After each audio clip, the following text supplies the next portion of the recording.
नमस्कार, मी संजय वरकड. आपण आत्ताच न्यूज यात्रा पाहायला सुरुवात केलेली आहे. आता मी एक प्रसंग आपल्याला सांगणार आहे. हा प्रसंग ऐकून आपल्या भारतीयांचं मन हेलावून गेल्याशिवाय राहणार नाही. एका भारतीय तरुणाचा ओमानजवळ 11 जून रोजी मृत्यू झाला. इराण आणि इस्रायलच्या युद्धामध्ये भारताला विनाकारण किती त्रास सहन करावा लागला आणि भारताचं काय नुकसान झालेलं आहे याची माहिती तर समोर येतच आहे. पण या तरुणाच्या मृत्यूच्या बाबतीमध्ये भारत सरकार सपशेल हारलेलं आहे आणि प्रकाश आंबेडकर यांनी तर नरेंद्र मोदी आता एक चुहा आहे असं म्हटलेलं आहे. म्हणजे नरेंद्र मोदीची अवस्था अमेरिकेसमोर उंदराप्रमाणे झालेली आहे असं म्हटलेलं आहे. ते सुद्धा या घटनेच्या नंतरच. खरं तर ही घटना भारतीय मीडियामध्ये, गोदी मीडियामध्ये अजिबात चर्चिली जात नाही. घटना तुम्हाला सांगितली जात नाही. त्यामुळेच मी आधीच सांगितलं की ही घटना ऐकल्यानंतर तुमचं मन हेलावून गेल्याशिवाय राहणार नाही. आणि भारत सरकार किती लाचार झालेलं आहे अमेरिकेसमोर हे सुद्धा त्यातून स्पष्ट होणार आहे. घटना अशी आहे की 8 जून रोजी एका जहाजावरील आपला तरुण निशांत उईरथानाथन असं या युवकाचं नाव आहे. तो आजारी पडला आणि आजारी पडल्यानंतर त्याचा मृत्यू होतो आणि भारताकडनं MBC नावाची जी आपली संस्था आहे अधिकृतपणे संपर्क साधणारी, ही संस्था अमेरिकन यंत्रणांशी संपर्क साधते आणि त्याला उपचारासाठी मदत व्हावी म्हणून वारंवार विनवणी करते.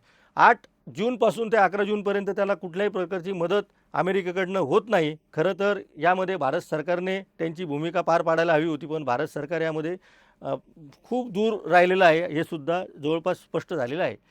त्यानंतर 11 जून रोजी या तरुणाचा मृत्यू झाला आणि मृत्यूनंतरसुद्धा जे वातानुकूलित व्यवस्था तिथं पाहिजे होती मृतदेह प्रिझर्व्ह करण्यासाठी, तीसुद्धा व्यवस्था या जहाजावर नव्हती. त्यामुळं त्याच्या सहकाऱ्यांनी अक्षरशः पाण्याच्या बाटल्या थंड पाण्याच्या बाटल्या ठेवून या तरुणाचा मृतदेह जसा जितकं शक्य आहे तितके दिवस तो ठेवण्याचा प्रयत्न केलेला आहे. मैं सेलेस्टियल सी वेसल का मैं कैप्टन हूं और ये हमारा सेकंड ऑफिसर की बॉडी है, डेड बॉडी 2 दिन हो चुका है। अब ये बॉडी डिकम्पोज होना शुरू हो गया, लेकिन अभी हमारे कुछ ऐसा पॉजिटिव रिस्पांस नहीं मिला। हमने कांटेक्ट किया इंडियन एम्बेसी को भी, लेकिन अभी तक हमें जो एक पॉजिटिव रिस्पांस होना चाहिए वो दिखाई नहीं दे रहा।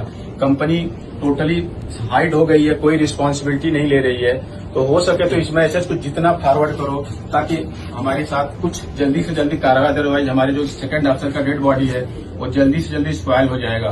तो प्लीज आप लोग इस मैसेज को जितना सर्कुलेट करेंगे शायद अच्छा उतना हमारे लिए होगा।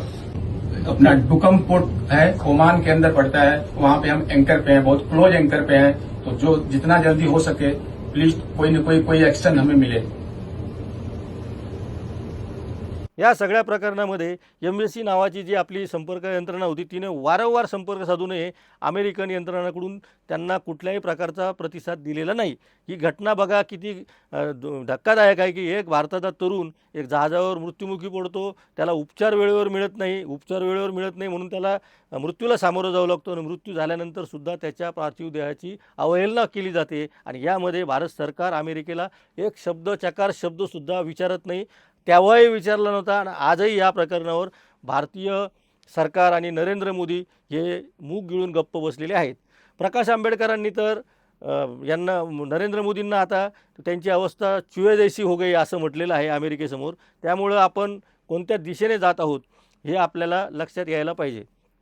खरं तर 3 भारतीय खलाशांचा ज्यावेळी अमेरिकेच्या हल्ल्यामध्ये मृत्यू झाला त्याही वेळी भारताने जी कठोर भूमिका घ्यायला पाहिजे होती ती घेतलीच नाही आणि अमेरिकेसमोर अक्षरशः लाचार होऊन भारत सरकार आणि नरेंद्र मोदी, विशेषतः नरेंद्र मोदींचं हे सरकार कोणत्याही प्रकारची भूमिका घेताना दिसलेलं नाही. त्यामुळे त्या 3 जवानांच्या मृत्यूसोबतच आता आणखी ही 4थी माहिती जी आलेली ती धक्कादायक आहे आणि त्यातली धक्कादायक माहिती अशी आहे की या प्रकरणाची चर्चा गोदी मीडिया कुठेही करताना दिसत नाही. उलट या प्रकरणामध्ये रशियन मीडियामध्ये प्रचंड मोठ्या प्रमाणावर चर्चा सुरू झाली आहे आणि हे सगळं प्रकरण जर रशियामध्ये चर्चेला गेलं नसतं तर कदाचित आपल्या सारखे लोकसुद्धा त्याच्यावर बोलले नसते, कारण ही माहितीच आपल्यापर्यंत आली नसती. ही अत्यंत धक्कादायक गोष्ट आहे. रशियामध्ये मात्र या सगळ्या प्रकरणावर मोकळेपणाने चर्चा सुरू झालेली आहे. भारत इतका लाचार आम्ही कधीच बघितला नव्हता, भारताची अशी अवस्था आम्ही कधीच बघितली नव्हती असं रशियन माध्यमं आता म्हणायला लागलेली आहे. जो रशिया भारताचा पूर्वापार मित्र आहे, पहिल्यापासून आपला मित्र आहे आणि आजही आपली मैत्री कायम आहे. आपला मित्र आपल्याला लाचार म्हणतो आहे, याच्या इतकी वाईट गोष्ट नरेंद्र मोदी सरकारसाठी कोणतीही राहिलेली नाही. त्यामुळं या पुढच्या काळामध्ये सुद्धा हे प्रकरण पेटत राहणार, आंतरराष्ट्रीय स्तरावर त्याची चर्चा होत राहणार. पण भारतातील मीडिया मात्र तृणमूल काँग्रेस कशी फुटते आहे, TMC कशी फुटते आहे, ममता बॅनर्जी कशा हारलेल्या आहेत, टायगर ऑपरेशन कसं चालले आहे, याच्या बातम्या दाखवण्यामध्ये मग्न झालेला आहे. त्यामुळे या सगळ्या प्रकरणाला अत्यंत गांभीर्याने घेण्याची वेळ आलेली आहे.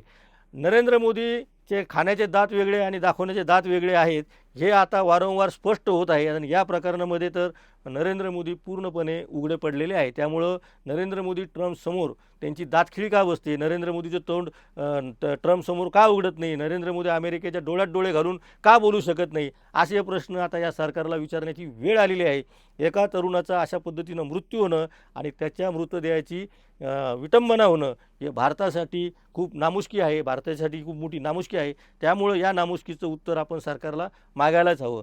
रशिया आपल्या पाठीशी उभा असला तरी भारत काहीच करत नाही, हे भारताचं सगळ्यात मोठं दुर्दैव आहे. त्यामुळं भारताने आता नरेंद्र मोदींना, भारतीय लोकांनी त्यांना विचारलं पाहिजे की 56 इंचाची छाती, तुमच्या सगळ्या इमेज, स्वतःच्या जाहिराती याच्यातून बाहेर पडून थोडंसं जरा अशा लोकांसाठी जे बळी गेलेले आहे, भारताच्या साठी कर्तव्य बजावताना मृत्युमुखी पडलेल्या लोकांना जर तुम्ही न्याय देऊ शकत नसाल तर तुम्ही कोणाला न्याय देणार, हा प्रश्न आता मोदींना विचारायला पाहिजे.